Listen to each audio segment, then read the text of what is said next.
भाजपचे विजय चौधरी आणि गिरीश महाजन यांची आणखीन एक कथित ऑडिओ क्लिप व्हायरल। क्लिपमध्ये एकनाथ खडसे आणि रक्षा खडसेंबाबत आक्षेपार्ह भाषेचा वापर। व्हायरल क्लिपमध्ये विजय चौधरींकडून रक्षा खडसेंच्या राजीनाम्याची मागणी। व्हायरल ऑडिओ क्लिपनंतर भाजपचे उत्तर महाराष्ट्र संयोजक विजय चौधरींचा राजीनामा। डॉक्टर हिना गावित यांच्या समर्थकांकडून चौधरींच्या हकालपट्टीची मागणी। माझ्यामुळे पक्षाची बदनामी नको, चौधरींच्या राजीनाम्यामध्ये उल्लेख। महिलांबाबत विजय चौधरींनी घाणेरडे शब्द वापरले, अशा लोकांमुळे भाजपची प्रतिमा वाईट होतीये। विजय चौधरींच्या व्हायरल ऑडिओ क्लिपवरून एकनाथ खडसेंची टीका। विजय चौधरी 25-30 वर्षांपासून दारूच्या धंद्यामध्ये, खडसेंचा आरोप। शिवसेना पक्ष आणि चिन्ह प्रकरणी आज सुप्रीम कोर्टामध्ये सुनावणी। सरन्यायाधीश सूर्यकांत, जॉयमला बागची आणि व्ही मोहना यांच्या खंडपीठासमोर सुनावणी। अंतिम युक्तिवादाबाबत आजच्या सुनावणीमध्ये निर्देश देण्याची शक्यता। राष्ट्रवादी विलीनीकरणाची कोणतीही चर्चा झाली नाही। शरद पवार विलीनीकरणासंदर्भात आमच्याशी बोलून निर्णय घेतील, पवारांच्या राष्ट्रवादीचे प्रदेशाध्यक्ष शशिकांत शिंदेंची माहिती। एमपीएससी औषध निरीक्षक भरती पेपरफुटी प्रकरणी मुंबई पोलिसांच्या गुन्हे शाखेनं प्राथमिक चौकशी सुरू केली आहे। तक्रारदारांचे जबाब नोंदवून पुराव्यांची तपासणी। पोलीस अहवाल येईपर्यंत ही भरती प्रक्रिया स्थगित। बनावट पदवी प्रमाणपत्र प्रकरणी पुणे विद्यापीठाची मोठी कारवाई। पुणे विद्यापीठाचा कर्मचारी रमेश मुखेकर याचं निलंबन।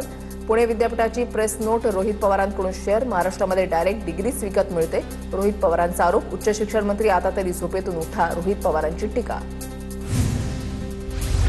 पेपरफुटी प्रकरणामध्ये हर्षवर्धन सपकाळांनी बदनामी केली, कुठलाही संबंध नसताना याबाबत आपल्यावर आरोप केले।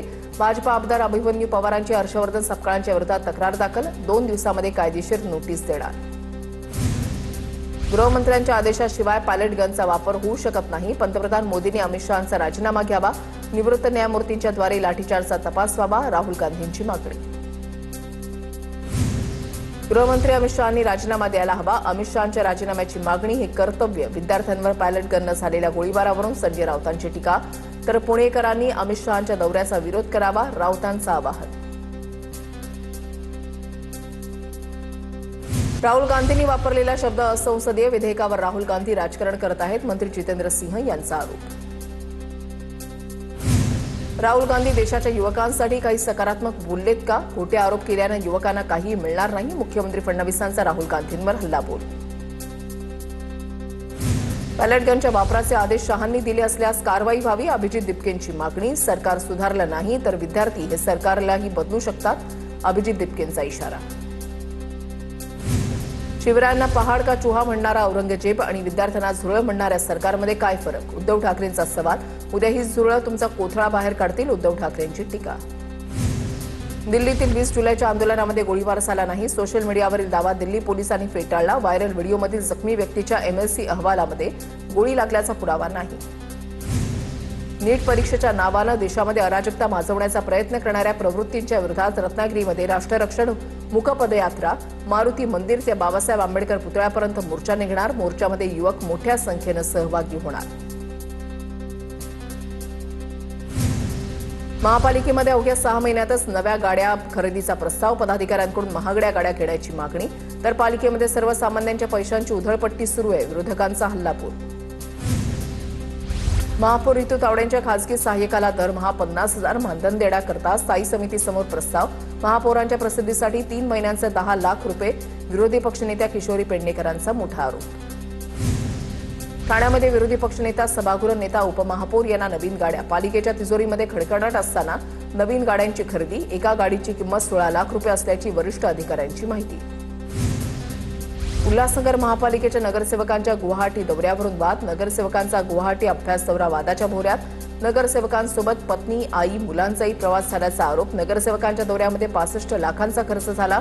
मनसे जिल्हाध्यक्ष बंडू देशमुख यांचे गंभीर आरोप। आमदार तानाजी सावंत यांचा पुण्यातून वाशीच्या तहसीलदारांना फोन। मतदारसंघातील महसूल मंडळ विम्यापासून वगळल्यानं सावंतांचा संताप। मतदारसंघातील 7 महसूल मंडळ पीक विम्यातून वगळल्यानं शेतकरी संतप्त। पीक विम्याचा प्रश्न तातडीनं मार्गी लावण्याची शेतकऱ्यांची मागणी। एफडीएचे आयुक्त तुकाराम मुंढेंचा विद्यार्थ्यांसाठी मोठा निर्णय। शाळा परिसरात जंक फूड विक्रीला बंदी। जास्त मीठ, साखर, चरबी आणि ट्रान्स फॅट असलेल्या अन्नपदार्थांवर बंदी। या पदार्थांच्या ऐवजी फळं, भाज्या, कडधान्य, दूध आणि पौष्टिक पदार्थ उपलब्ध करण्याचे आदेश। तुकाराम मुंढेंच्या निर्णयाचं पालकांकडून स्वागत।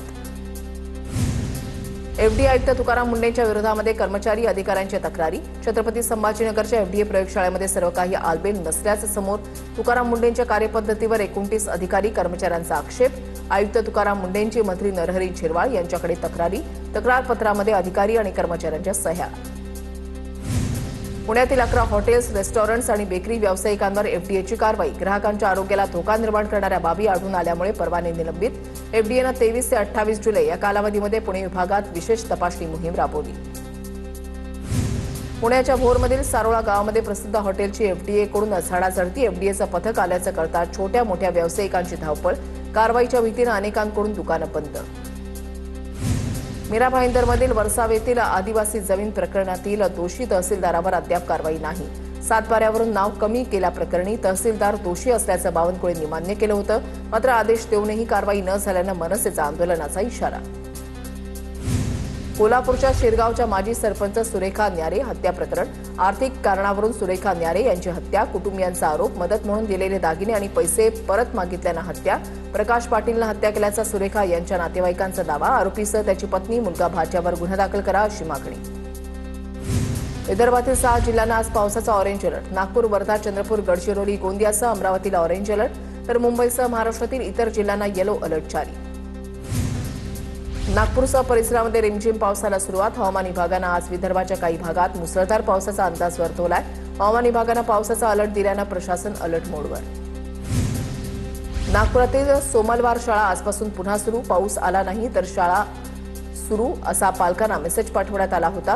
त्यामुळे पालकांनी मुलांना शाळेमध्ये सोडलं, पण पालकांच्या मनामध्ये भीती कायम. रिमझिम पाऊस सुरू झाल्यानं पालक पुन्हा आपापल्या मुलांना घरी परत नेण्याच्या तयारीत.